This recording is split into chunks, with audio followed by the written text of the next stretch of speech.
Hi there, friends. This is your moderator, Yetmir, from the city of Shkodra in Albania. I'm happy to introduce today Arsi from Finland. As mentioned before, one of our goals through these interviews is to get to know our members as a way to add more human touch, if you will, to our everyday virtual exchange on our group. We have been hearing amazing stories so far, and today I look forward to hear Arsi's story. Moving forward, as noted before, to see the previous interviews, please visit our YouTube channel. Make sure you subscribe as well to view our weekly videos.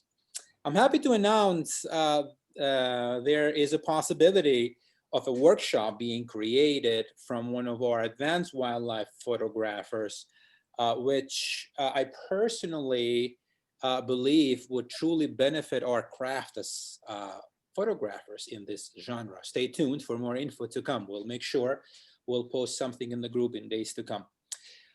Before we start the interview here, I do like to share our some of the photos, Arsi's photos here. So I'll do that right now. Okay, so here we have the photos. White-tailed eagle, love this bird, this raptor, if you will. Here are some of his pictures. I'm very impressed by his work here. And so our interview will dive into learning a little bit more about where pictures were taken, how they were processed and stuff like that. Very excited about today's interview. Okay, so what we have here, other photos. So I, of course, encourage you folks to visit his work at Wildlife Arsi Ikonen. It's right here is the link, right here. kuvat.fi/KUVAT. Right here is the link. Okay, right here. Awesome. So without further ado, we like to start the interview. So I'll stop sharing this.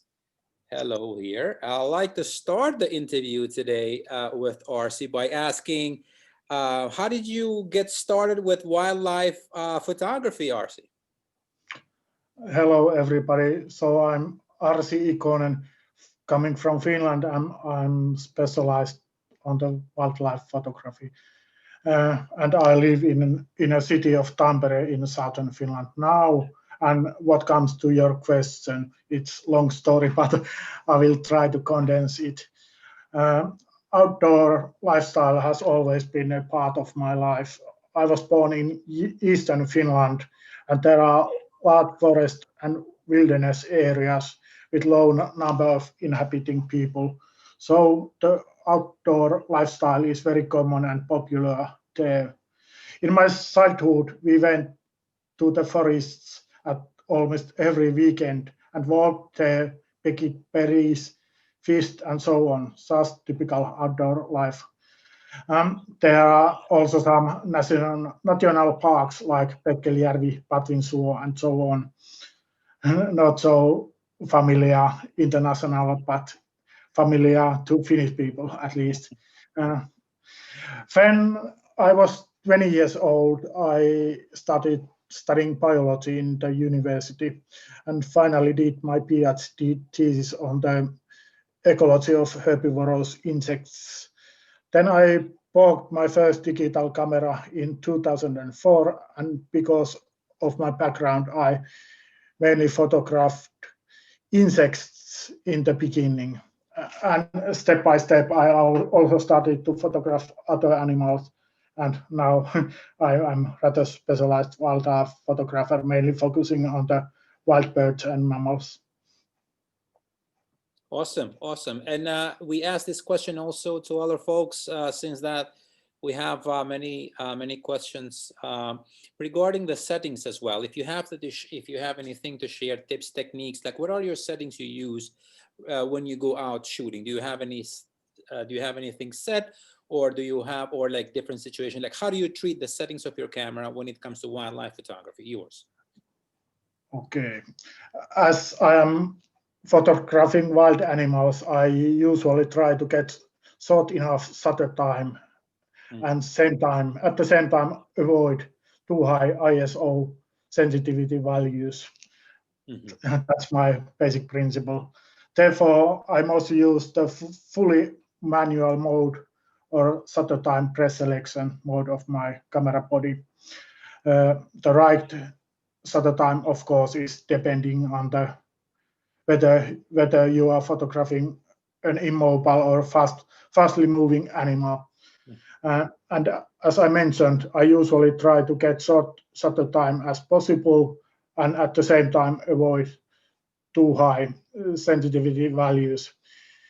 In most cases, I keep sensitivity as an automatic setting and let camera to select correct ISO value with the shutter time I have selected.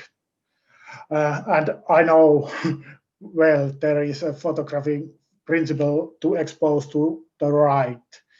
But however, you have to keep your ISO values controlled. It's not good at all to use too high ISO values. In some cases, of course, I also use longer shutter times when I'm trying to make special effects, like to visualize raining water or snowfall and so on. Very good, very good. Thanks for your insight. Another question we have here, it's about, like, we would like to know what gear do you use and what do you think the importance of gear it is in this genre of photography? Okay. I think maybe the most interesting thing of my gears is that I'm only using zoom lenses. In other words, I'm not at all using prime lenses with fixed focal length. The prime lenses might provide a bit better image quality, but as the distance to the target animal is varying all the time, in the practice, zoom lens is usually the better option. So I prefer zoom lenses and also recommended them to other wildlife photographers too. Prime lenses are very good tools in some special cases, but in general, zoom lenses work better, at least in my wildlife photography. And I am a Canon man using Canon cameras, and my cameras are DSLR bodies with the mirror and with the crop sensor. I think they are good enough camera bodies for animal photographer, even though the silence of mirrorless camera body might be useful property in some cases.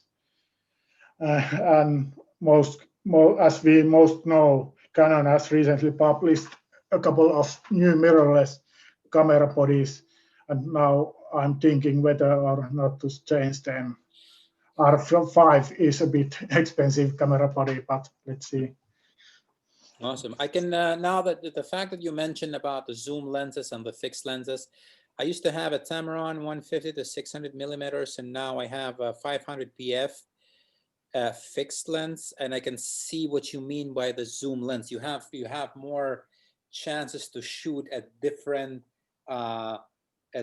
distances. You know, sometimes fixed lenses may miss certain shots or may get too close to a certain object. So I can see why zoom lenses can be handy at times. So I appreciate that input. Yeah. Image quality might be better when using prime lenses, but you have more opportunities when you are using. Right. True. Another thing is that we ask, since that we photograph through light, and light for many photographers, we realize in this interviews that it's very important. How much importance or role light plays in your photography? It's said that light is everything in photography, and it's true. The light is making the feeling and atmosphere of the picture. Therefore, I try to photograph same animals in different lights and at different times and positions and so on. It's important to get different pictures on the same animals, as nobody wants to watch 10 or 20 similar pictures. Fortunately, I'm living in Finland and we still have 4 seasons here. So it's possible to get different kind of pictures here. By the way, today we got the first snow here, and now we have Okay. winter time here. Okay, and as a wildlife photographer, you often need to make a lot of compromises with light. Animals come when they come, if they come, and often they come when the light is not optimal. You just have to be able to select the best camera settings for each condition and try to get best possible results. In general, I think every light is good and for photography, and the most important thing is to try to get pictures in variable lights and weather conditions. Very good. Very good. Always good to go and take some pictures. Yep. Always just get out and shoot, right? Yeah. Do you, by the way, since that I have you here, do you use hides? Do you go different places? Are you walk and shoot? Like, what's your style? It's varying. Many shy animals need some kind of hiding, but it's varying. If you can predict the exact place where the animal comes, then you can use hide. But sometimes I just go in the forest and sit there and wait. Awesome. Well, I'd like to thank you very much for being part of this interview. This is our 7th interview. We had friends from different countries, and it makes us very happy to be able to come from different places, but with one idea, one goal, the passion of photography, the passion of wildlife photography. So thank you for doing this. Any last thoughts before we end today? Sorry? Any last thoughts you have before we end the interview today? Yeah, maybe I could talk a little bit my post-processing, if it's okay. Yeah, absolutely. Yes, I'm sorry. There was something that I was going to include for some reason. I just skipped it. Yes, so please tell us about that also, please. Okay. I think that the post-processing is a crucial part of photography and at least as important phase as than the actual taking a photo. My pictures are never ready directly from the camera. I always do more or less post-processing. I only take raw pictures and always make firstly some global settings in Lightroom. And then I will continue processing in Photoshop. Sometimes I also use Topaz denoise product. I do the same 20 or 30 steps to every image, but their values are unique to each picture. The goal of my image processing is emphasize the main target of the picture, which is the animal in the picture. In my case, it's always animal there. So I usually make a bit different settings to the target animal and to its background. I normally use something like 30 to 60 minutes per each published picture. Awesome. Not ready from camera. Very good. I'd like to mention also one thing before we end today. I speak for myself. You did great. You did awesome today, but I speak for myself. Usually I stay behind the camera. I'm not really a camera guy, but it is the passion of getting together, learning more about wildlife photography and exchanging with others, which kind of pushed me in front of the camera where we are now, talking.